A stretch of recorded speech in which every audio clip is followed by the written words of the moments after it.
नमस्कार. कळंब नगर परिषद निवडणूक 2025 दरम्यान आज 2 गंभीर आणि संतापजनक घटना उघडकीस आल्या आहेत.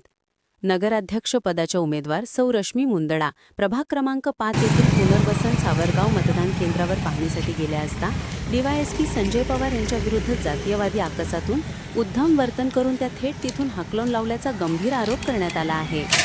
हा आरोप उमेदवारांकडून तात्काळ मांडण्यात आला आहे. याचप्रमाणे सौ रश्मी मुंदडा यांचे पती व उमेदवार प्रतिनिधी श्री संजय मुंदडा यांच्यासोबत जिल्हा परिषद मुलांची शाळा प्रभाग क्रमांक 8 येथे उपस्थित असलेले कॉन्स्टेबल सुनील कोळेकर यांनी अपमानास्पद भाषेत वागून अत्यंत गैरवर्तन केल्याची माहिती समोर आली आहे. सलग 2 केंद्रांवर घडलेल्या या घटनांमुळे पोलीस प्रशासन कोणाच्या दबावाखाली आहे का किंवा हे सर्व कोणत्या बाह्य प्रभावाखाली घडून येत आहे का असा गंभीर संशय उमेदवारांनी व्यक्त केला आहे. उमेदवारांच्या नुकत्याच दिलेल्या माहितीनुसार मतदान प्रक्रिया पूर्ण झाल्यानंतर संबंधित अधिकाऱ्यांविरोधात पोलीस अधीक्षकांकडे औपचारिक तक्रार दाखल केली जाणार आहे. निवडणूक प्रक्रियेतील या गंभीर प्रकरणावर काय निर्णायक कारवाई होते हे पाहणे महत्त्वाचे ठरणार आहे. आम्ही ऑनलाईन धाराशिव न्यूजकडून हाच विषय पुढील अपडेटसह सादर करू. मी मतदान करून आली आहे. तुम्हीही लोकशाहीच्या बाजूने मतदान करा आणि कुणीही घरात बसू नका. सर्वांनी प्रचंड मताने आम्हाला विजयी करा. त्याचबरोबर काही तक्रारी आपल्या आहेत. तक्रार आहे. मी पुनर्वसन सावरगाव शाळेमध्ये गेले होते तर मला आधीच सांगण्यात आलं की आधीमध्ये तुम्ही जायचं नाही. परत उमेदवार म्हणल्यावर जा आणि मी बाहेर आल्यानंतर इथं काय थांबलीस, जा, एकदा बोललेलं कळत नाही का. मी म्हटलं थांबा, मी एक नंबर डायल करते. हां निघ बाहेर जाऊन कर डायल.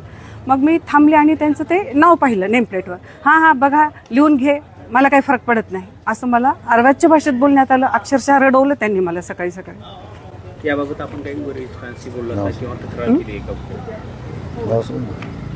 नाव त्यांचं संजय पवार आहे. तक्रार करूया की पुढचं मतदानाच्या नंतर आता तक्रार करूया. आता काही बोलत. मी संजय मुंदडा, माझी पत्नी नगराध्यक्षपदाची उमेदवार रश्मी मुंदडाचा निवडणूक प्रतिनिधी म्हणून जिल्हा परिषद मुलांच्या शाळेमध्ये प्रभाग क्रमांक 8च्या बूथवर गेलो होतो. तर मला आत जाताच सुनील कोळेकर त्यांच्या ह्याच्यावर नाव होतं. असे ते कॉन्स्टेबलनं मला धमकावलं की असं यायचं नाही, आत 1 तासाने यायचा. जेव्हा की मी अजून मध्येही गेलो नव्हतो. बहुधा मला असं वाटतं माझ्या पत्नीवर सकाळी घडलेला प्रकार आणि आत्ता माझ्यावर घडलेला प्रकार गृह खात्याचा दबाव आहे की आमच्या लोकांना हुसकून लावायचं आणि मतदान स्वतःच्या बाजूनं वळवायचं. या अशा हुकुमशाही पद्धतीचा आम्ही तीव्र निषेध करतो. उद्याची काउंटिंग झाल्यानंतर थेट धाराशिवला जाऊन पोलीस अधीक्षक मॅडमकडं मी आणि माझी पत्नी आणि आमचे सगळे सहकारी मिळून याविषयी तक्रार करणार आहोत.